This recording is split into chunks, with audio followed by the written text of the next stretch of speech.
Facebook, YouTube. Welcome to another episode of Ciphered Knowledge with Chrissy. I have to tell you, I am super excited for this one.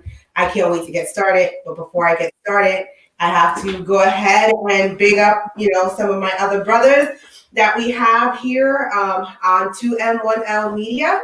So first thing first, make sure you go over to Instagram and Facebook if you are not already following and liking at Chrissy.Cipher to make sure that you receive all the content that we will be providing to you at Ciphered Knowledge with Chrissy.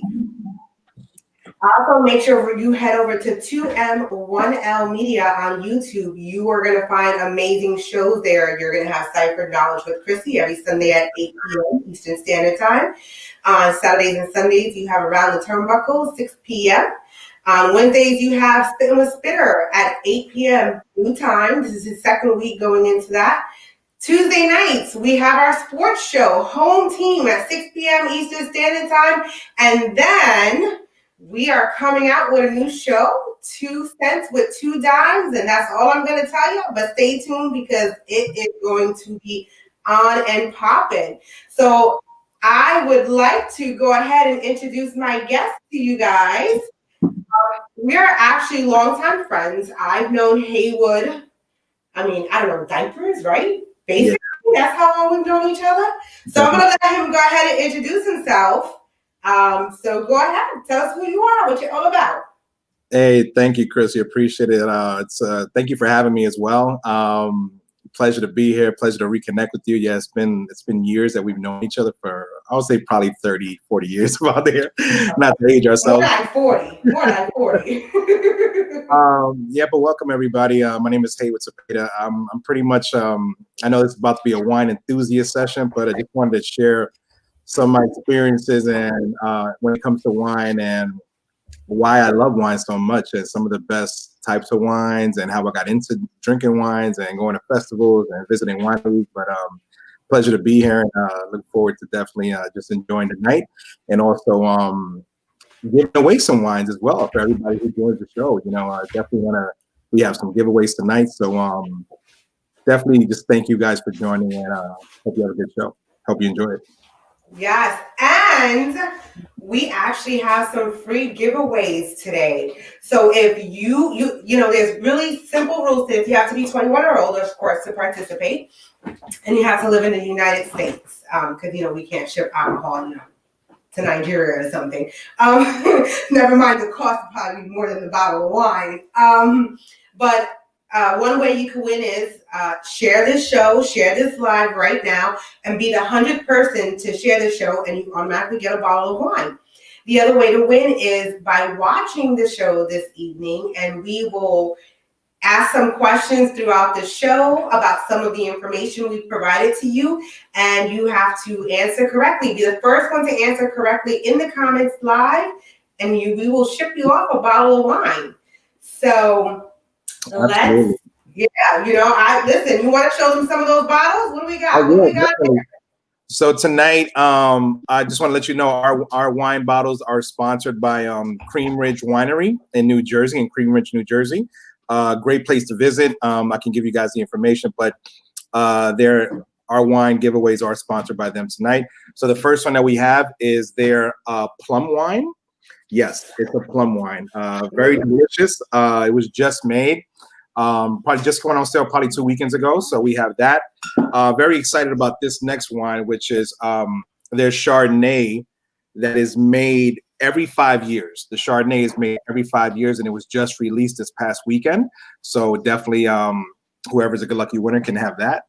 And we also have the Cream Ridge Rosé that we will be giving away. Along with the wine that I'm currently drinking right now, probably half bottle's gone already, is their Kiwi Wine. Yes, there is a Kiwi wine that does exist, and it's so delicious, so fruitful, so light, semi-sweet. And we also have this tropical, it's called Tropical Storm, which is pretty much a mango and passion fruit Oh, wine. you can't give that one away. Put it to the side for me. Fuck that. Put that shit to the side right now for me. No, we don't have that one. Sorry, drop the bottle. Oops, my bad. And lastly, it's the blackberry wine that we have. Oh, okay. And all these wines are pretty much, they're very seasonal. Of course, you know, the kiwis, the sangrias, they're all, the plum is the fall, of course, the Chardonnay is the fall, but these wines are very delicious, and I look forward to definitely giving them away tonight. Yes. Whoever wins can definitely pick whatever wine they want. Yes, yes. Good evening, Alan. All right. So, you know, I always go into this with a couple of questions for my guests. And the first one I have is, what inspired you to become a wine enthusiast? Like, why wine and not beer?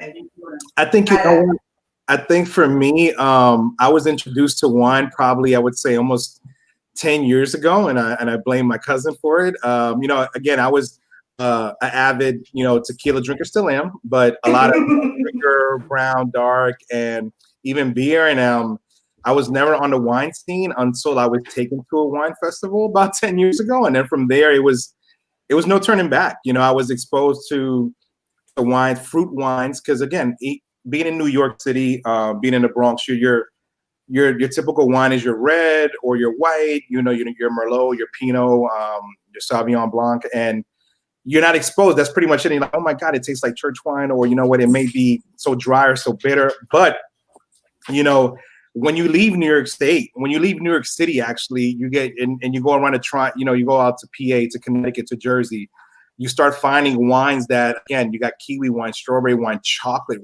covered wine, where it's like for dessert wines, and we'll touch on that later.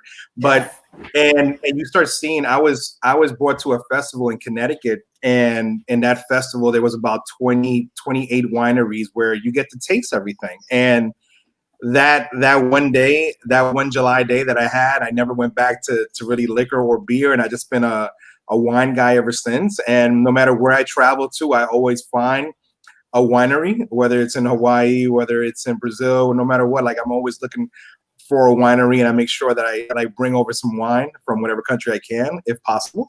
But for me, it's really, I enjoy just exploring new types of wines, the process, the fermentation process, you know, the aging process, and seeing exactly the types of grapes. Like, taking some classes as well and seeing how many grapes are out there. I'm sure the average human being doesn't know that there's over 10,000 grapes out there, different families of grapes that, you know, are used to make wine. So for me, it was something very special and delicious that I wanted to get into. And I think anyone who knows me knows that I spend my spring and summer months, even fall months, or even year round, depending. All the seasons, just all the seasons. Come on now. Whoever knows me is that I'll be at all the wineries, no matter what festivals out there. And there's so many festivals out there. And we're going to talk about some of that a little bit later on, right? So So, you know, for some people who are either new to the wine scene or who have been here for a little bit, and I know I speak to a couple of older, I deal with geriatric population, so we definitely do talk wine. And I've always asked them, does it have to be expensive for it to be good wine? Like, does it have to be expensive? And the answer to that is simple. It depends on the consumer. Just because the wine is expensive, it's a $300 bottle, a $400 bottle of wine, or even $1,000 bottle of wine, doesn't mean that it's the best. It's to everybody's liking and their palate. I would say the three things that make a wine expensive are the oak, the thyme, and the terroir. Meaning the terroir is it's like terrain. It's the location of it, where the grapes are grown. If it's something, you know, overseas, international, if it's near a body of water, if it's on a hill, the altitude, all that matters how the grapes are grown. So I mean, those are the three things that make a wine expensive. So what was that? The oak, the thyme, and the terroir, which is the location. The location. And when it comes to time, it depends, you know, if a wine is aged 6 years, if a wine is aged a year and a half. Normally, a lot of wines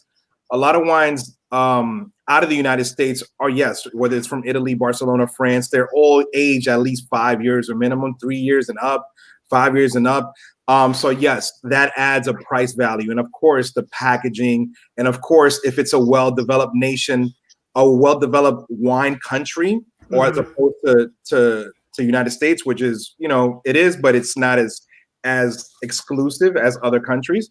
So, and the oak, when it comes to oak, predominantly red wines are aged in oak barrels. Yeah, so, and they're aged a little bit longer than whites, right? Because of you need the tannins, right? Which is the skin of the grape, which, because even red wine and white wine. But I know a little bit about wine, That's good. Knowledge for Chrissy, right? So but no, you're absolutely right. And the oak, like predominantly red wines are stored in oak barrels, and oak barrels, they're expensive. Like you normally can pay, wineries will pay up to like $3,000 per barrel, and you can only get a maximum of like 2 barrels per an 80-year-old oak tree. So that's different from the United States, where we're predominantly white wines are aged in stainless steel vats. So it's like, and reds also, they're like United States oak, so it's not that expensive. So again, when it comes back to circling back to, is an expensive wine, does the price matter?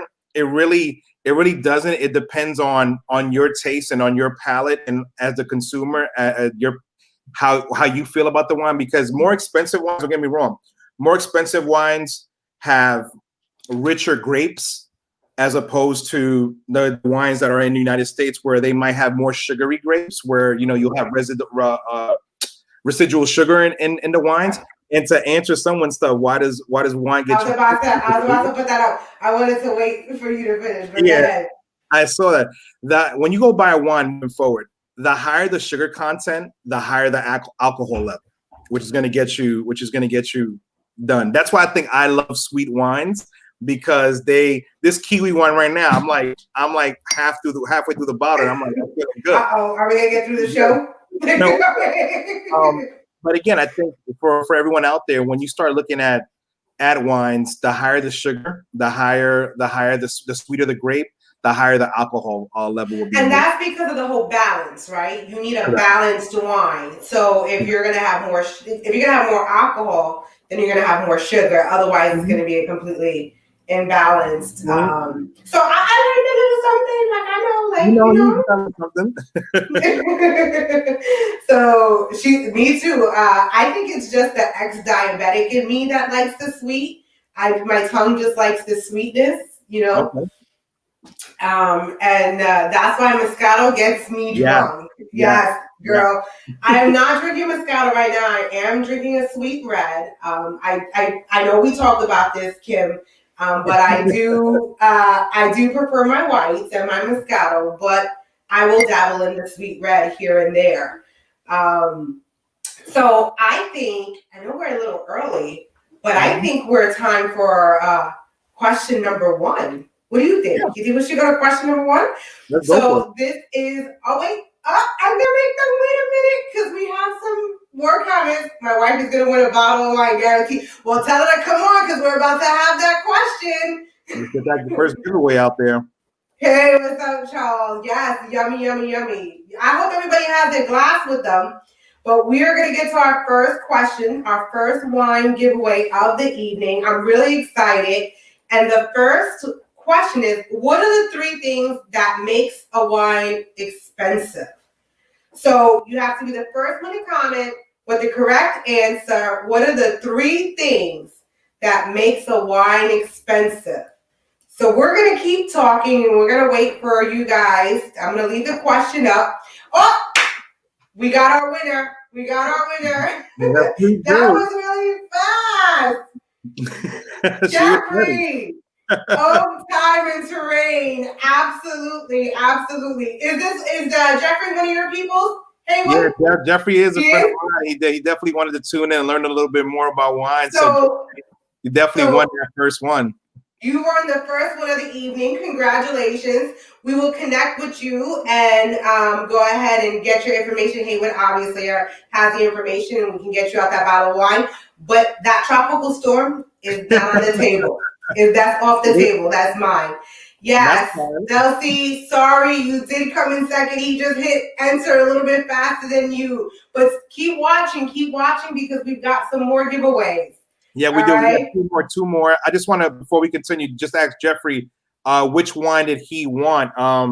We have the plum, the cream ridge rosé, the kiwi wine, the Chardonnay that's released every 5 years, and the blackberry. So just let me know which one. I want the kiwi wine. You want the kiwi wine, so this is yours. All right. Thank you very much. Thank you for watching. And hey, we didn't say that you couldn't win a second bottle. So everybody be as fast as Jeffrey, okay? Have your finger on that trigger, ready to go. Mm-hmm. All right, so we'll go ahead and we'll keep going down the line. So what's the difference between a white, a rose, and a red? Okay, well, in regards to the difference between all three of them, of course, the red wine, it's usually aged in oak, like I mentioned before. It's made with red and black grapes. And also in the fermentation process and making the red wines, the skin is kept. The skin is kept on the grape. It's not removed. The skin is kept on the grape for more juices, for more acidity, for more flavor. So it's kept there. And as far as the white wines, when we go to the white wines, it's, of course, like I mentioned earlier, white wines are more aged. They're not aged in barrels. They're aged in stainless steel vats, which are big. If you ever go to a winery and you go to the back and you do like a tour or a tasting, they show you, you'll see a big stainless steel, I would say, storage container, and that's where the white wine is stored. Also, the steel, the reason it's there because the steel reduces the oxygen. When you have the red wines and they're aged in an oak barrel, it exposes it to oxygen, and the purpose of that is to make it much smoother and reduce the acidity. Now, for stainless steel vats, they don't expose the white wine to oxygen, and they do that because reduction of oxygen keeps the fruitiness of the flavors, keeps the sweetness of the fruit in the stainless steel vats. So that's why that's why if you see most white wines, you see the kiwi wines, the pear wines, the peach wines, the mango wines, they're all white. They're never red. Tropical store, that's mine. Tropical store, and they're all white, so they're never red. And the white wine is made with predominantly white and green grapes. And no skin, right? Yeah, exactly. No skin. The skin is removed from the white and green grapes through the fermentation process. So those are the main differences between the red and white. And when you talk about a rosé, the rosés are kind of like an in-between of the white and the red. You know, they're made with like red and purple grapes. And they're like a blended wine, usually have like a pink hue, similar to, it's a little darker, either pink or like a brick color, the rosé. And they're usually, with the rosé, you can either get a sweet rosé, or a dry rosé. But predominantly they're mainly sweet. I know everyone really likes the sweet rosés you can have on a summer evening or on brunch on Sunday with the mimosas. So again, I would say the rosé is like, again, in between of the white and the red. And they're usually made with, like I said, red or purple wine grapes already. Okay, we have a question. Sure. Are these wines in all liquor stores? The wines that we're talking about today? Yes. No. So the reason, that's why I said, like, in New York City, when you go to a wine store, a liquor store, or either your Walmart, your Rite Aid, or you'll see the Sutter Homes, the Kendall Jacksons, the Robert Mondavi,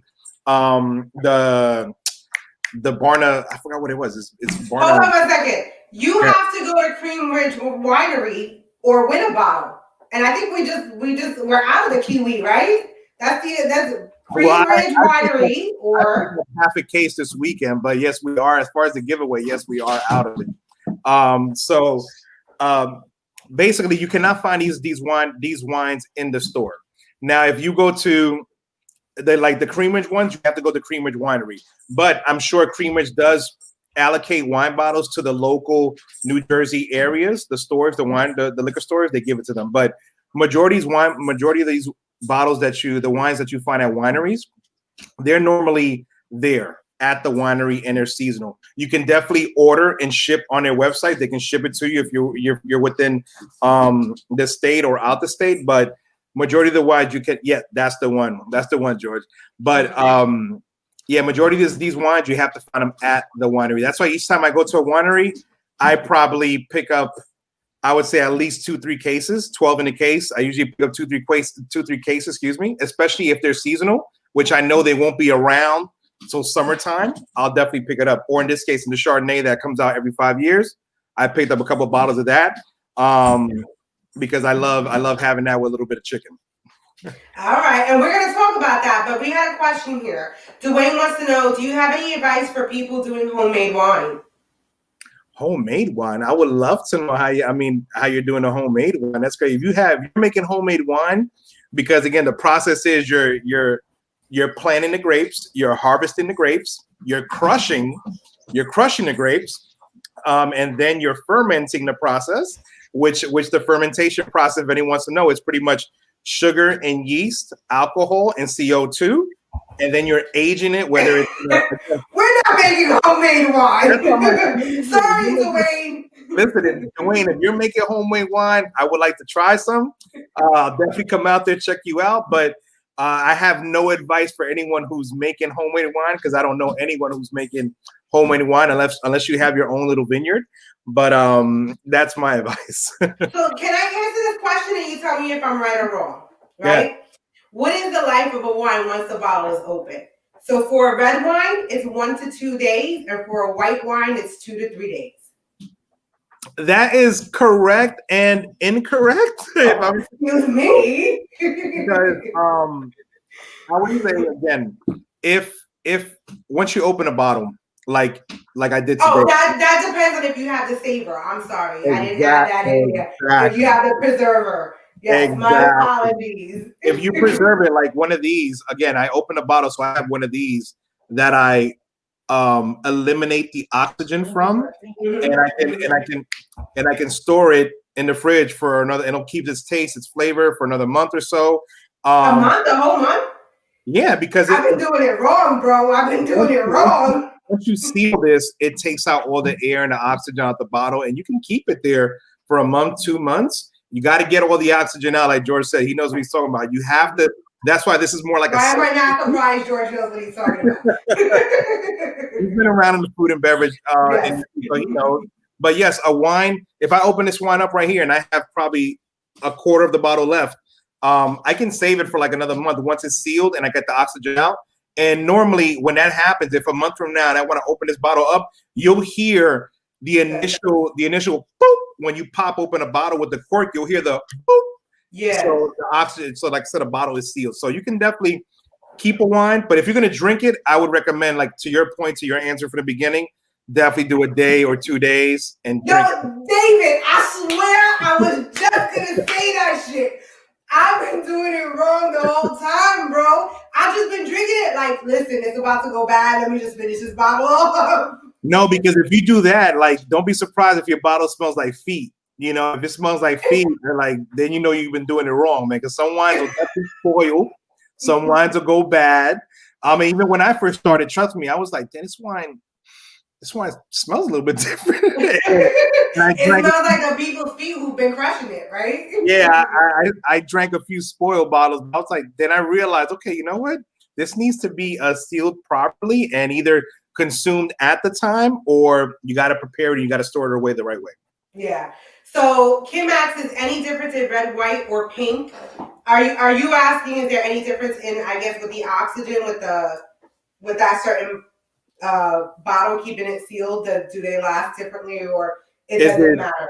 Is it different in taste or different in like what Chrissy said, like storing it? Or you can store each bottle the same way. You can take the oxygen out and have a little compressor that you pump out and you suck out all the air and the bottle stays sealed. But in regards to taste, yeah, each wine is different. Trust me, Kim knows the difference in taste between each one is She knows the difference in taste. That's not. Yes, I guess she was talking about the storage with that. Yeah, no, each one you can store it away the same way as long as, and they have little sets. They have sets that come with at least like 3 of these in a set. And really, I've really been doing it wrong. When you visit a winery, they have these little accessories at the cash register where they have the little, and these could be like high heels. These come as different ornament type stoppers. And as long as you have the pump that they sell, it's like a little air pump that you take it all out. You take the oxygen out and you just seal it up and you'll be good to go. Perfect. All right. Thank everybody. I want to thank you guys. I know you're waiting for the next question. It's coming soon. At least 15. Wait, yeah, 15 minutes. No, soon, like 5 more minutes. So right. you know what we gotta hit, right? You know what we gotta hit. Like how is wine processed? Well, the wine, like I mentioned, the quick tutorial with the wine is, again, you plant the grapes, you harvest the grapes. Again, grapes can, like I told you in the beginning, you have over 10,000 grapes, a variety of grapes. You know, you have a Concord grape, you have Niagara, you have Cayuga, you have a Fredonia, you have all types of grapes out there. So again, depending where you're at, like I know, even just for the Chardonnay that Cream Ridge just released, every 5 years they had this Chardonnay is made out of a Fredonia grape that was grown in upstate New York. And again, just like everything else, whether it's a flower, a fruit, everything has its season to grow. So different grapes grow at different times, and they're very exclusive or limited runs of grapes, depending on the vineyard, how many rows you have there, how big it is. That's why I talked about terroir in regards to the terrain, location, altitude, if they're near a body of water. So again, for this, you have to make sure that I'm just drawing a blank right now. What was your original question? I apologize. The process, the wine process, the winemaking process. Excuse me. I think I might be drinking a little too much. Somebody saying hello. I told you, are we gonna be good for this show or what? Like, I'm gonna have to take over and just be the wine expert here. So the process, yes, the process. So again, somebody saying hello. What's up, Al? Hey, how you doing, sir? It's been a long time. Hope you're doing well. And I thank everyone for joining again. Appreciate the love and everyone coming out. A lot of old faces that we haven't seen in a while. That I haven't seen in a while. But these are childhood friends of mine. But thank you very much, friends and family. But back to the question in regards to the fermentation process. The long story short is that, again, you plant the grapes, you harvest them. Step 3 is that you crush them. You get the juices out. Then the fermentation process, either if it's red, you're going oak barrel, or if it's white, you're going stainless steel vac. And then again, it goes from there to bottle, label, and seal, and age. Because again, it depends on what type of wine that you have. Some, like I mentioned from the beginning, some red wines can age up to 6 years, depending what it is, or even majority of the wines in the United States, majority of them age probably 1.5 to 3 years. Especially in Napa. In Napa and Sonoma, you'll definitely get those wines that have been aged for at least 3 years. Anything in PA, Connecticut, Jersey, I would say probably a year and a half in regards to age, and then you roll them out seasonal. So that's kind of like the crash course in how the fermentation process is. And again, like I mentioned earlier, the fermentation, when you go into fermentation, and you take the crushed juice from the grapes, it's sugar and yeast and alcohol and CO2. And again, that gets all bundled up in the vac, and then it gets, or in the barrel. I want to know who got so bored and then created this phenomenal thing. Whoever it was, I thank them very much, because wine's been around for centuries, man. Listen, Jesus turned water into wine. We're not doing nothing wrong right now. Jesus was like, listen, Jesus was turning water into wine, and body of Christ, here it is, so we're good. But yeah, the process, and again, if you go to some of these wineries, they'll walk you through. A lot of these wineries will walk you through their whole vineyards, and because they make it on ground, they normally have a good at least 10 acres or so where their vineyards are there, and their whole process, the vats are there. Could take you underground, and you'll see the oak barrels there. A lot of these vineyards definitely do tours, and you can see the whole process firsthand. Yeah. And I noticed that we're both kind of drinking wine the right way. You know, for beginner wine beginners, this is definitely not the way you hold a glass. You want to hold it from the stem. And the reason why you want to hold it from the stem is because when you hold it this way, the heat from your hands is warming up the wine. So using that, yes. You did a So lot you of want to research. hold from the stem and drink from the stem. And we can talk, like, I know, you know, I usually do some kind of pre-questions. But hey, Laura, what's up? But there are certain things, you know, as far as swirling the wine, giving it a moment for it to for the aromas to release, letting it settle and actually breathe. When you just pour it straight out of the bottle and drink it, you don't get to you don't allow for all. So if you ever drink a glass of wine and you're like, I don't taste all these flavors that they're talking about. They're talking about plum and kiwi and this, and I don't taste it, right? And that's because you didn't allow for it to breathe. And then when you get to the last sip, you're like, oh, I tasted it. And that's because you allowed it to just have all the aromatics come out of it and everything. So we're going to get to some things here. Red wine always upsets my stomach. Is there a good semi-sweet wine you recommend? Yes, I do. I would say I stay away from. I'm a white wine person. I will try the red, but as long as it's a semi-sweet, I do not like dry wines. I would say try more of like a semi-sweet Merlot to see how that goes. A semi-sweet Merlot is great, and I know we're going to talk about pairings, but it goes great with the red meat, with beef, with steak, even sometimes some poultry or chicken. But I would definitely say try a semi-sweet Merlot because the dry may have a lot of acidity that may be upsetting your stomach. But again, you always have to pay attention to acidity. And that's why I like the dry. Usually dry will give me like the same thing, like kind of like a heartburn. Like I don't like the aftertaste. The last because of the acidity. exactly. Right. And, you know, a lot of dry reds also have that spiciness too. So they have that you'll taste the note at the end, that cinnamon or that nutmeg, whatever it might be. But that's why I always like the semi-sweet. And I think, like I mentioned earlier, the sweeter the grape, the higher the alcohol value equals you enjoying yourself and having a better time. But I would probably try like a semi-sweet Merlot, Maria. So, Dwayne, I see your question. Don't go anywhere because that is actually one of my questions to him. We will be answering it. But I'm feeling like I know we're a little bit early. I don't know. I feel like we might have a surprise question at the end, but I feel like it's time for another giveaway. I don't know. What do you think? And you know what? I see that we have about 24 viewers. Listen, I have some more wine. 27. We got 27 on mine, but that's not even all of them. That's just what we could see. Exactly. We can give away some more bottles. I have a whole case here to give away, so I'm okay with that. Just to make sure that everybody can have the chance to walk away with something. Yes. So let's get to that second question. And that second question is, what is the name of the wine making process? So we'll leave that up and we'll let you guys chime in. I'm going to take a sip of my wine. Yeah, I might have to crack another bottle because I'm almost done here. I need some. I'm ready. Oh, I think we got our first one. Yeah, fermentation. Kim, yes. You are our second winner. And thanks to Cream Ridge Winery, where we can go ahead and offer you these bottles. Kim, tell us which one you want, and I'll get that right to you. Yeah, we have the plum wine. We have the plum. We also have the Chardonnay that's released every 5 years. We also have the Cream Ridge Rosé that way. Yep. And we have the kiwis off the table. We have the blackberry wine. So let me know which one you want, Kim, and we'll put that to the side for you and get that to you. Haywood, you can always stop by and drop off the kiwi wine. I'm still with the bottle.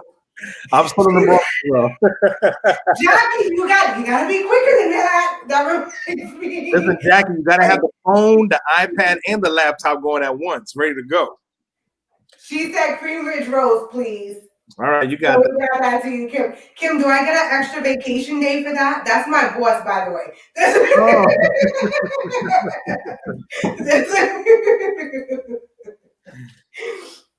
So we're gonna go, Dwayne. I didn't forget your question. I will get back up to that question right now because it actually goes with the next question I had too. So we'll leave that up. And my next question to you was, which wine pairs better with white meat, red meat, and fish? Okay, so all right, let's start off with I think Dwayne had what the steak question, right? If he wants to know what steak. I would say with red meat in general, I would go with either mainly a Cabernet Sauvignon, definitely red. All reds go with red meat. That's a rule. Okay, even though some whites can, but all red meats go with the red wines. A Cabernet Sauvignon, excuse me, or a Merlot would be great for a steak dinner. And again, before I would say something that so everyone can know, always build your menu or your dish around the wine. Don't do it the opposite way. Don't build the wine around the menu. Figure out what dish you're making. Because again, even with steak, if you're making a grilled filet mignon, the type of cut it all depends on it how you're making it, whether it's grilled, fried, baked, whatever it is. You want to make sure you build your menu and your dish around the wine, not the other way around. So again, for red meat, I would definitely recommend either the Cabernet Sauvignon or the Merlot. That'll go great with a steak. Okay. And what about chicken? Chicken is very, you can go crazy with all chicken and turkey and poultry. I would definitely use more of the white wines, the Chardonnay, the Pinot Noir, the Sauvignon Blanc, or the Zinfandel are great for all chicken, turkey, poultry dinners. If you want to go with pork, I would use like a Syrah or a Shiraz for pork. So before it was Shiraz, what was its name? Because they just started calling it Shiraz. I would have to do my homework on that. Okay, because I knew it as Shiraz. Yeah, no, there was another name before that, and I forget what the name was. Mm-hmm. You have Syrah or Shiraz. Those are two. Those are two different ones. But that goes great again if you're gonna do like a pork meal, barbecue. Because remember, if you're gonna have like a spicy barbecue too, I'll probably do like a Riesling or anything spicy pork, spicy barbecue, ribs, whatever you may have. Definitely pair that up with a Riesling to balance off the sweet and the spice as well. So I'll definitely do that. You see this one right here? I see him. He needs to be on this show. In regards to if you're doing any type of Spanish food, paella, arroz con pollo, any type of Spanish rice dish, I would definitely do like a semi-sweet red, like a semi-sweet Merlot, like I told Maria earlier, or Spanish Roja. Those are great. Those go great with Spanish meals. If my Thai people out there who love Thai food, I would do like a sweet Riesling with the Thai food. If you're gonna go with if you're making like a pad sui or any type of Thai food, definitely pair that up with a sweet Riesling. That goes hand in hand. It goes to perfection. Anything with fish, shrimp, lobster, I would do the Chardonnay, the Pinot Grigio, the Prosecco. Those are all good. Those will go good with the fish, the shrimp, and the lobster. For my pasta heads, if you love pasta, I would. Excuse me, I'll take a sip. Hold on. I'm getting dry mouth here. I would definitely do the Pinot Grigio, the Merlot, the Zinfandel, the Chardonnay for all my pasta heads. That goes great with that. But I always tell you guys, make sure that you build your dish or your meal around the wine, not the other way around. Because you're like, okay, I have a white. What am I going to make? I would make the dish first and then pair it up. Because again, the dish can be spicy. It could be light. It could be grilled, baked. The word you want to complement everything, especially if you're adding different vegetables. Stir fry is great as well with a Riesling. So again, there are many pairings out there, but those are just some that I pair up with my meals, and I hope you enjoy them as well.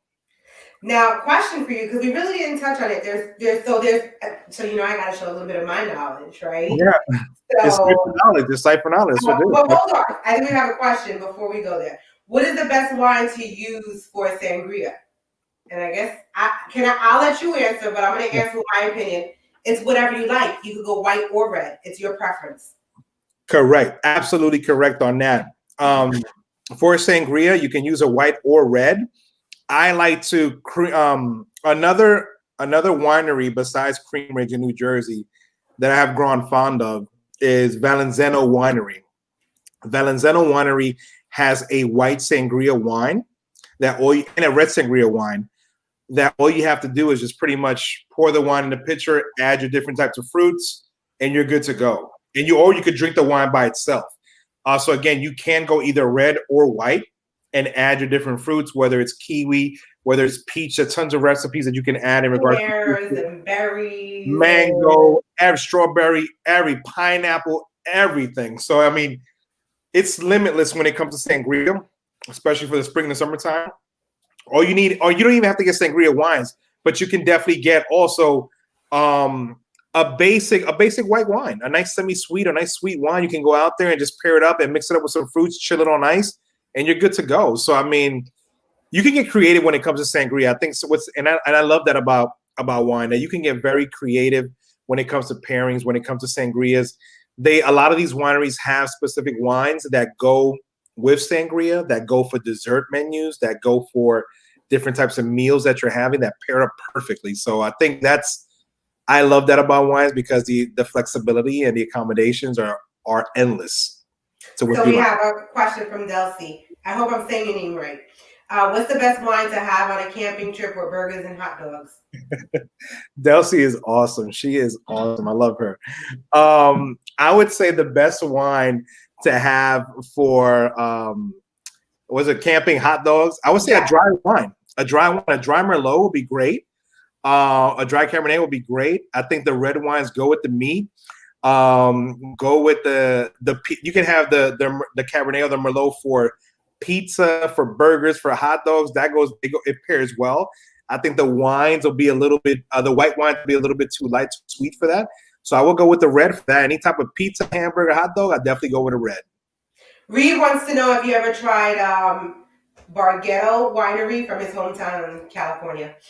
No, I have not, but I'm willing to try. Reed, thank you for joining, brother. He's saying, are you playing for the airfare? Because he'll be right there. That's what he's saying. We have another question. The wine industry be robbing people. There are cheap wines out there that are good, that are as good as the expensive ones. People try to pull a fast one on me all the time. No, you're absolutely right. And Ben, if you were here from the beginning of the show. Exactly. Ben, I agree with you, Ben. If you were here for the beginning, we would have talked about that. Yes, Ben. Listen, honestly, these wines, you go to any of these wineries, whether they're in PA, and I'm talking about our local people here who are tuning in, whether you're from the New York or the tri-state area. There are a lot of wineries. He's Chileano. Sorry, he's Chilean too. George, by the way, meet your brother somewhere. You have some great wines too. But let me tell you something real quick. There are over 50 wineries in New Jersey. There are over 300 wineries in PA. There are over 40 wineries in Connecticut, and there are at least over 50 wineries in the whole upstate New York region, Seneca Lake trails. Yeah, and we're definitely gonna talk about that. So ex Chileano, you guys communicate. But we had a question from Jeffrey. How to find your perfect wine. I tried it with my wife, but never was a huge fan. But now I want to get into it. Okay, Jeffrey, appreciate that. Now, how to find your favorite wine? I think, and what did it for me, which made me get into wines, was probably going to festivals. And I know pre-COVID, there were festivals scheduled all over the place throughout the whole spring and summer and fall. Now, I know, unfortunately, with COVID situation in this landscape, the festivals have been canceled due to the large gatherings. But a lot of these wineries are open for curbside pickup. Some are doing tastings, but like in a large area, like like a park or farm, they're doing tastings or tailgatings, what they call them. Cream Ridge Winery does tailgating tastings every weekend. They have a huge grant. I didn't go to Cream Ridge. A huge parking lot with live music. It's like $10 per car per person, and you can sit there and order bottles and do tastings and enjoy live music there. So I recommend that. But I would say if you get a chance, start visiting some of these wineries. I can post some links or send you some links for the wineries in PA. We're definitely going to put the links for Cream Ridge Winery on the Ciphered Knowledge page. But yeah, we'll definitely be putting different links and all this information. And you can find, and then you start going to some of these wineries, and you'll find the wines that you like, whether it's fruit, whether it's semi-sweet, sweet, dry. You'll start tasting these flights, which normally when you go to wine tasting, a flight of wine is probably like $6 to $10 per person, and you get a souvenir glass for free. So you'll start tasting and you start developing your palate. That's what happens. You start developing your palate, different wines, dry, semi-sweet, sweet, rosé, and you start saying, okay, you know what? I know I like more wine. I like white instead of red. So I think for you, brother, it's definitely going out. And for everybody, go visit some of these wineries and start tasting some wines, and you'll see what you like. Definitely so many great wineries in PA. You're absolutely correct. So, and with that said, right, because we kind of delved into a little bit of it, what trails have you done and which ones would you recommend? But before you do that, what am I drinking? I'm drinking a really cheap bottle of wine. I'm drinking Barefoot Sweet Red. But guess what? It gets the job done, all right? Listen, Barefoot is good. Barefoot is good, and like we talked about, it's about the consumer. It's not about the price. It's about what you like and what makes you feel good and what relaxes you. And if Barefoot does it, then Barefoot does it. Barefoot does it. In regard to trails, I would say I would highly recommend Connecticut and PA. Connecticut has a passport program where they give you a passport that has all 38 wineries.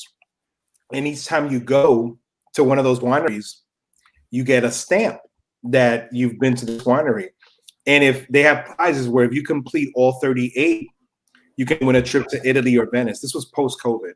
Pre-COVID? Pre-COVID, excuse me. Pre-COVID. It's the wine. I apologize. Pre-COVID. So I would recommend Connecticut. I've done every year. Out of all 38, the most I've done is 26 in a season. So again, because they're from North Connecticut, South Connecticut, you could probably do 3 to 4 per day because it's a lot of driving. Or if you're going to stay in an Airbnb pre-COVID. But I would recommend doing that. And also, one of my friends, Caesar, he just recently went to Seneca Lake. Seneca Lake has at least a good 35 wineries that are great. Beautiful countryside, upstate New York. I would recommend that. PA has too many. PA has 300 plus, where you're gonna have to dedicate a couple weekends to just at least even. I'm closing now. But I would recommend Seneca Lake, and definitely Connecticut. Connecticut would be great. If you're local and you don't have the time to drive, go check out Cream Ridge. Go check out Verrazano in New Jersey, which is probably. Yeah, we're just saying that. Yep. I'm in the Bronx. I'm in the Bronx, and Cream Ridge is an hour and 20 minutes away from me. Verrazano is about 45 minutes away from Cream Ridge, so that's good. You can hit them up, spend a Saturday there, spend a Friday, and just go out there, pick up some wines. But again, I can definitely send those links out as well and give it to Chrissy to share amongst everybody. But there are tons of wineries, man, and the majority of these wineries are open. Even Long Island and Montauk, there's some great farms, some great orchards and wineries that are open. You can take the kids, take the dogs if you have a pet, an animal, and have a great time. Excuse me, and have a great time. That's not a damn wine, Haywood. Who tell you to drink the whole fucking bottle before the show's even over? The show's not even over, bro. Like, what you fucking, like, I should have known to keep his eyes. Listen, one of your friends said he needs a sweet white wine. My man Dave Show, I got you, brother. I'll definitely recommend or even give you one of my own private collection sweet white wines. The kiwi's great. Listen, this is the first time me trying the kiwi, and I'm glad I grabbed half a case. I know Jeffrey's getting one.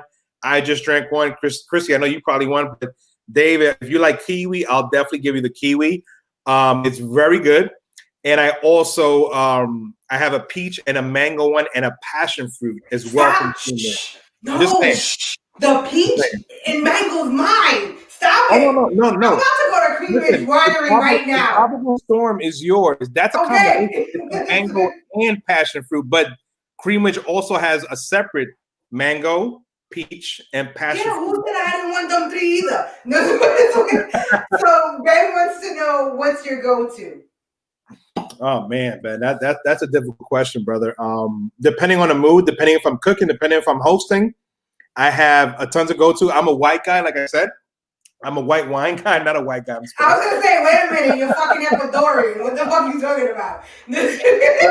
I'm a white wine guy, and I think, listen, a nice Cayuga white is a nice sweet Cayuga white is my go-to. Really, to be honest with you, so I like all my wines chilled first and foremost. That makes a difference.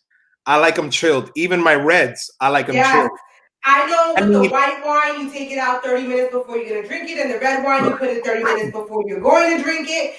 I like them all in there and take it out 2 minutes before I'm about to drink them. Absolutely. I need all my wines chilled. Like, I'm not drinking wines unless they're not chilled. Even though when you go to festivals, they're chilled as well. When you do the tastings, they're chilled as well. I think that makes a huge difference when you're drinking a chilled wine as opposed to a wine that's hot and you're like, yeah. The acidity. Especially a red. Don't even try to drink a red warm. It's disgusting to me. Have it chill. But Ben wants to know any suggestion as to what wine I should drink when unwanted family arrives. We're gonna let you figure that one out, Ben. And if you want to do that, unwanted family comes around, I would definitely get a nice sweet wine that has a higher alcohol level. Done. And everybody be asleep. Friends. Everybody be asleep. Yolanda, hi, sweetie. I haven't seen you in a minute. She wants to know she's in Connecticut and she's in Connecticut. She hasn't been to any wineries. So we'll put a couple of those links up, Yolanda, so you and your husband can go out there and check them out. Laura, you and I can hook up and go over to Cream Ridge Winery, like for real. We could go do that and get it. Cheryl, I hope I'm saying your name right. What is a good sweet red? Again, a sweet. Well, I would say, depending on the winery you go to, share. But definitely a sweet red would probably be more of a like I love, and I've been saying it. I think I told that to Kimberly earlier. Like a Merlot. I love Merlot, and I'm a very advocate of Merlot. So I would say a sweet Merlot would be great. To definitely try that. So Maria says, "Haywood, time to get your cases and give out gift bottles." You can have whatever you want, my dear. You can definitely have whatever you want. You deserve it. I'll definitely give you some bottles. Kay says you should tell the paper towel trick. I should tell. When you on the top of the glass and you remove it, or is that it? Is that the one, Kay? Let us know. Is that the one? So Laura says, yes, we definitely need to go to Cream Ridge and get our peach and all that other. Yes, absolutely. Listen, let me tell you something. And listen, when I go to wineries, it's not only about, I sometimes go blind to wineries, right? And I'm like, hey, let's see what they got. Look at their menu, and I see the dries, I see the reds, the whites, and then I see the semi-dries, the dries, the sweet ones, the fruit wines, the dessert wines, and I say, hey, let me try some of these. And I usually take, when I go there, I'll try everything, to be honest with you, on the menu. But it's not always about the wine, too. I think it's about the customer service and the experience you get wine tasting, which makes you kind of decide, hey, you know what, this is my go-to winery. And I'll tell you, Cream Ridge, Verrazano, in Connecticut, I forgot who her name was. Yolanda from the block. Depending what part you're in Connecticut, Yolanda, I would go to Sunset Meadows. Sunset Meadows is great. Bishop Orchards is great. Degrassi Vineyards is great as well. Those are my top three in Connecticut that are awesome. Please look them up. Sunset Meadows, Bishop Orchards, Hopkins Vineyards, and Degrassi Vineyards. Those are great depending where you're at. And customer service, yes, Laura, customer service makes a huge difference. The reason I chose Cream Ridge this evening to sponsor these wines, like, they have the most amazing staff. We had one of my friends, my brother-in-law, actually, we had his bachelor party there, and they took care of us a tour, and it's the little things that make a difference, you know. And the customer service is huge. and it made you appreciate the wine, the people, the process, the location, everything. So again, I would definitely take it. I'll give Chrissy some links so you guys can visit some of these wineries and look at the customer service aspect, because if you have a rude person like pouring you wine, you're not going to have a good time. But these people were great. Customer service was excellent to the T, and the wines were delicious. So again, I would definitely share those links. But yeah. So Kay said the quick chill, and she goes further a little bit, and she says, wet a paper towel, wrap it around the bottle, then put it in the freezer for like 5 to 10 minutes. Bam, fully chilled wine in a couple of minutes. Girl, where you been all my life? That's what I was talking about. Yolanda says, definitely try that, Kay. Do you remember Yolanda now? Do you remember Robert, Yolanda, Nikki? Yeah. Oh my God, that's Yolanda. Is this Robert's sister? Baby sister? Yeah, that's Robert's baby sister. No. Oh my God. David said, got it. Or you can flash chill it. What's flash chill? Do I need something special for that? Jordan something with something crazy. Flash chill. It's like you just, I don't know, it's dry ice and you throw it in there, right? Like it's gonna be some crazy shit like that. Hi, Mama. Thank you for watching. I missed you, girlie. So yeah, I mean, so the two wines that we didn't touch on, that I just wanted that we can touch on really quickly, is sparkling wine and dessert wines, right? So here's the thing. I'm gonna tell you what I know about sparkling wine, because I want to feel like I'm smart, right? Even with drinking some wine. She said it's been a while. Ice bucket and water. Well, fuck, of course. Goodbye, George. Right?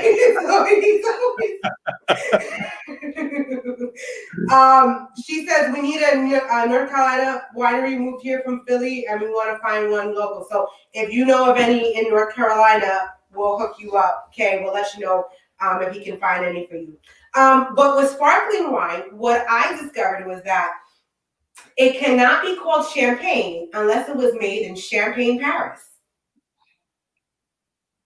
You know what? Otherwise, it's not champagne. Otherwise, it's sparkling wine.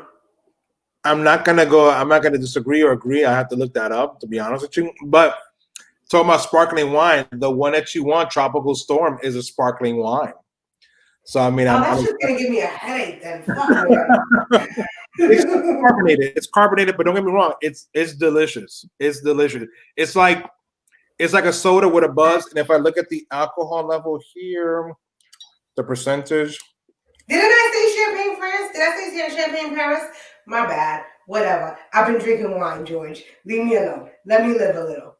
It has 14% alcohol in it, 14%. So this will definitely get you done. Yeah? Okay. Yeah, I'll get you good. Marissa chimed in. What were her favorite? I love this wine, but it's inexpensive but good. Sparkling Moscato. Yes, those are great wines, Marissa. Those are great wines. Listen, and I don't know if I touched on this before, but most of these bottles, when you go to the winery, whether it's in PA, Connecticut, Jersey, Long Island, upstate New York, the average cost of a bottle is between, I would say, $13 and $18. That's it, $13 and $18. And if you buy a case, majority of these wineries will usually take off 10% if you buy a case, which is 12 bottles. So it's not expensive at all. This is what I'm telling you. Going back to the first question that we had is, does the price make the wine? Where it doesn't. To be honest, it's really about the consumer, your palate, what you like, what you want. It does not make the wine. The price does not make it. But again, these are not expensive at all. No, yeah. $13 a bottle, excuse me. Or even I know in Valenzano as well, they charge probably 13 to 15. Cream Rich probably charges again between. You could get a good bottle of wine. Like it's really not that. Kim wants to know which one is the 14% alcohol. I think that was the one that Chrissy claimed. Sorry, girl. You already picked yours. Sorry, boo boo. But Kim, yours is 12, so it's not too far off. Yours is 12, so you get a nice buzz. Listen, I'm drinking a Kiwi. I'm sweating. You don't see it, or maybe you do see it because of my forehead is glistening. But the bottle is done. It's delicious. It's like drinking juice. And when I get up from this table, hopefully I won't fall, but it's very good.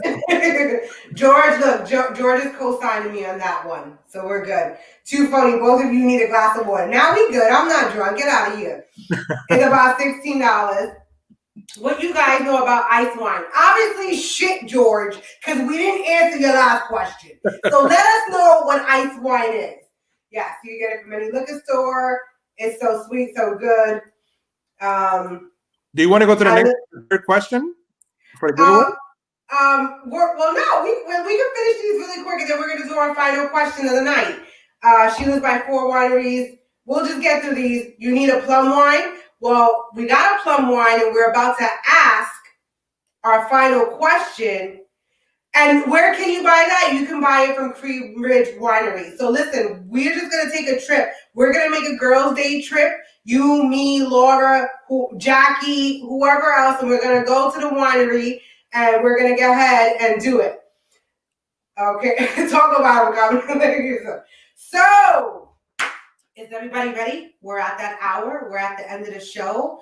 I mean, I don't even want it to end. We've had so much fun. But we are here with that. But look, everybody's in. Look, I got all my girls. I'm in. Listen, yes, we're all going. I think Delcy mentioned it too, like a winery tour. Let's do it. I'm in. Let's set it up. I'm willing to be the host and take you everywhere. Let's do it. It sounds good. I feel, and then we can do a live and do the winery tour live. I think we got a plan. Let's do it. Ice wine is great, George. I've had ice wine, Concord ice wine, Niagara grape ice wine. It's delicious. The wine is actually called Crystal Lake wine because it's ice wine, and it's phenomenal. Yeah. Oh, we got so many comments. You wear a wig? No, Ben, you can't come. It's girls only. Can you win twice? Yeah, but can you, you can, but let somebody else live. All right? Have you heard of Hennessy? No. Does your wife make the wine, Dwayne? Is that what it is?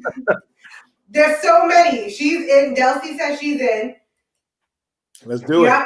Yes, we're all. I guess we're making this a thing. We're gonna have a Ciphered knowledge at the winery, and yes, I don't know what that's gonna look like. But we're ready. I have to chill with the comments because we have to go to this final question. And the first one to answer this question wins our bottle of wine. Now, hold on, because there's still another way. Just because we end here doesn't mean that that's it, right? I haven't checked to see how many shares we've had. If I have the person who shares the 100th episode, the 100th sharing of this episode will also win a bottle. So, what winery sponsored tonight's wine giveaway? First one in. Let's see who's coming. We got some other comments here. It's going to be a show. It definitely will be a show. No, I did. Okay. All right. Bro. Nah, that's what we're going to. We're going to skip, bro. We can't do that. Yes, Laura, you understand. The final bottle of wine. Jeffrey, you ain't no good. Jeffrey was up here. You good. We good. Listen. I think we should. I'm gonna give Laura wine, her choosing, and I'm also gonna give Jeffrey a wine as well, man. Okay, we could do that. They were right there. All right, Laura, which one do you want? Laura, we have the Chardonnay. That's, again, it's released every 5 years. So the last time this was released was 2015. So here we go with the Chardonnay. Do we still have the plum left? I know we have the. I think we have the plum left. Yes, right? The kiwi and the rosé are off the block. Yeah. So we have the plum, we have the Chardonnay, we have the blackberry. That's what we have left. So Laura, let us know which one you want. And then Jeffrey, you alky. Or if both of you select the Chardonnay, I also have another Chardonnay for you as well. She says plum. All right. So Laura gets the plum. And Jeffrey. Listen, guess what? We got another bottle, right? We got another bottle? Yes, we have do. Another bottle? Yes, and I we can do. just like throw another question out there? Yes, we Right? do. All right. Listen, why don't we make it? Do we have to just make it a girls' trip? I think everybody, the guys, want to go too. So I don't know if we make it a. I think we could make it an everybody in the area trip. All right, that's fine. We rent a caravan and we get this thing popping and going. We have a meetup group at the winery, and we all schedule it. We're there. Yeah, I think so. So, I guess my final question is going to be, I want this to be a good one. I want this to be something. Yes, party bus. Hell yeah, that's how we're gonna do it. Oh yeah. You see, I'm thinking about this. What happened to Fergie? Listen, let me tell you about Fergie. Tadias, thank you for checking in. That's my brother-in-law right there, Tadias Habersham. Listen, Fergie is another wine, a carbonated wine that Cream Ridge has, and it's phenomenal. The only reason why I didn't get it or have it on the show tonight is because we're sold out. But they'll be making a Fergie a 2.0 that is phenomenal. That's all I gotta say. And maybe when we do the actual show on the road and go to the winery, maybe we can have people taste it. But it's phenomenal. I think we definitely got to put this together. I think we have to do this because my girls that say yeah, they definitely coming. Like I think it's an automatic. So I definitely think we need to do this thing and make it pop and make it happen. Let's do wine trip. Kim says, what does it taste like? It's like how can I say it? Like a strawberry with raspberry wine with a little carbonation, but it tastes so good. It tastes so good. It's delicious. I'll leave it at that. Let me tell you something. When my brother-in-law when we go up there, he buys at least 2 cases of that. That's it. Nothing else. Really? That's all he gets? He gets that and that's it. Done. Look, we got everybody talking about they're definitely going, they're definitely coming. We're definitely going to do that. So, so I feel so giving, and we're going to have the last question. And I was taking some time to think about it and wondering.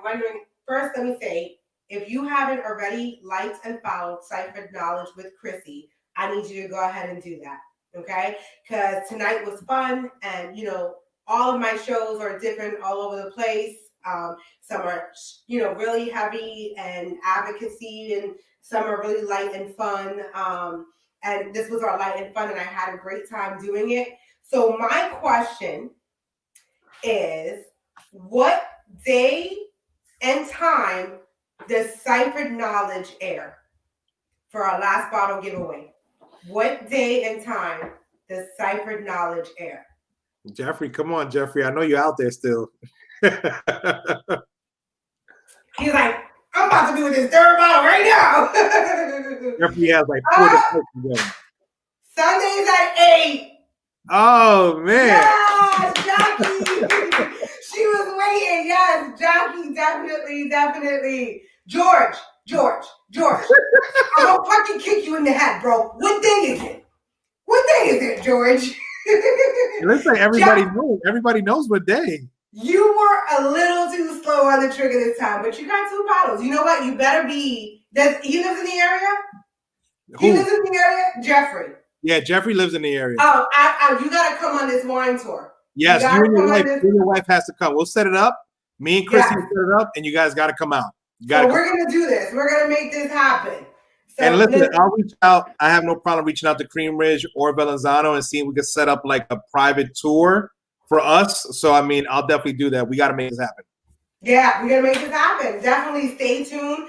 We're also going to go ahead and post some links onto the page so that you can get some insight into the wineries and the trails and everything that we got going on. Guys, he moved to VA. Damn. Listen, that's a 6-hour drive, bro. Exactly. Like, for wine, that's nothing. You coming. I need to meet you. All right? So we're going to do this. You don't live in the area? Where do you live? We can figure this out. You can be with us virtually. We'll make it happen. We'll give everybody enough advance time so you can make your accommodations, your reservations, whatever it is, and make it come out. Come out for the weekend. We'll have a good show. He said 3 hours. The way you drive 3 hours, you must be in the top of Virginia. That's where you must be. Listen, guys, thank you so much. It was an amazing show. You guys made it fun. Thank you for jumping in and answering the questions and just being a part of this great show. I am going to, say, if you enjoyed what you saw here, make sure that you go to Instagram and Facebook and go to @Chrissy.Cipher, like the page, follow the page, so that you can get all our content and know what shows we're airing next week. I actually have a sex coach coming on. Ooh. Yes. So take your bottle of wine you won tonight and come watch the sex show next week, okay? But it's very tasteful. It's educational. You're going to get a lot of information and knowledge from it. Make sure you go over to our YouTube channel, 2M1L Media. Go ahead, like, subscribe, hit that bell, smash that button, man, so that you can get all our content. There's 4 other shows on. We've got Around the Turnbuckle, Saturdays and Sundays at 6 p.m. We got Spitter with Spitter, 8 p.m. On Wednesdays, we've got Home Team. It's all about sports, Tuesday, 6 p.m. And then we're also going to be coming out with a new show, 2 Cents with 2 Dimes, so be on the lookout for that. Before I say my parting verse, my slogan, Haywood, is there anything that you want to end the show with? Yes. I know Jackie won the last question, so I just wanted to see, Jackie, which bottle you wanted. Either the Chardonnay that releases every 5 years or the Blackberry. Please make a selection so I can get these bottles out to you guys. And lastly, I want to say thank you very much for everybody who tuned in. I know this was a great show. I'm thinking about this and I'm like, how amazing would it be if we were all together drinking wine, having a wine down Sunday, relaxing. I'm looking forward to definitely working with Chrissy to make this wine tour happen this year. Maybe in the month of November, let's make it happen. But again, feel free if you need any additional information. Chrissy can give you my information if you need some tips on where to go in different wineries. I'm here for you guys as a beacon of information. And thank you very much, Jackie. Let me know which Chardonnay. Got it. No problem. Thank you for everybody participating. And it was a pleasure. Thank you, Chrissy, for having me. I really enjoyed this evening. And thank you very much. Yes, and I want to go ahead and take the time to thank Cream Ridge Winery for allowing us to have these free giveaways. Thank you so much. As you can see, we're about to just show up at your joint. So, I mean, it is what it is. We are getting yes, we are. But it's going to be all fun. So I'm going to go ahead and impart with you the wisdom that I always part at the end of the show. And that is, if all you experience is all you know, then you are in a deficit of knowledge. Thank you for joining this Cipher and expanding your mind and sharing your experiences and sharing in the fun and sharing in the drunkenness with us. It was so much fun. We might need to have a part 2 just for shits and giggles. Yes. But definitely, thank you so much. Watch this on the replay. Everybody, expect your bottles. If I don't already, I know everybody that won the bottles except Jeffrey. I know everybody else. They're local. We're good. So you're going to get your bottles and you're going to have to share it with me. So on that note, everybody, good night. Have fun. One love.